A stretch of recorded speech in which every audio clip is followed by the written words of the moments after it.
Going into the third issue of Tsu'tey's Path, one would have thought that this comic series felt a bit more solid, but it's slightly feeling more like extra padding to a questionable character story. Tsu'tey is certainly an interesting character, but the third issue in this comic book series does not really add that much to his arc. The artwork is certainly a standout though, and by far the best one from the series, as pencil work by Jan Durseman, ink work by Dan Parsons, and coloring by Wes Zioba is certainly a highlight. In this issue, Tsu'tey's party rides Ikrans over a big herd of stern beasts during the Great Hunt, and Ka'ani, having shot one, misses, prompting Tsu'tey to advise him to try again. Meanwhile, Takuk, who is following the herd on a dire horse, successfully kills one of the animals with an accurate shot, sparking a rush of enthusiasm among the group's young members.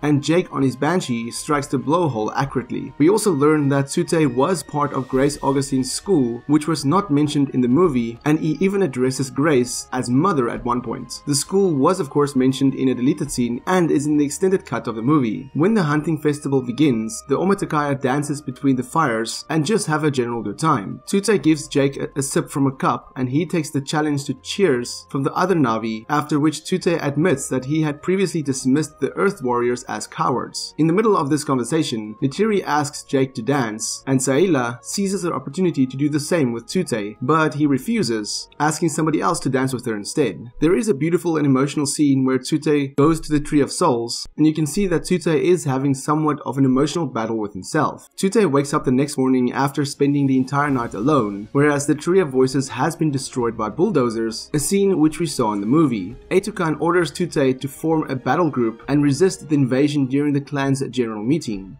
Grace's attempts to dissuade him are futile, and Neytiri's arrival with Jake exacerbates this problem, as Neytiri soon discloses to Awa that she and Jake has become one. The issue ends on somewhat of a cliffhanger, but knowing what happens in the movie, it isn't that much of a surprise. Issue 3 felt more like a lower point in the series, but the illustration and artwork is certainly the highlight so far. Given that this is the halfway point of the series, it certainly does mean that the story could go up from here. But what do you think of this issue? Let me know in the comments below, and for more Avatar content, have a look at the rest of my channel. Until next time, have a fantastic day and stay safe.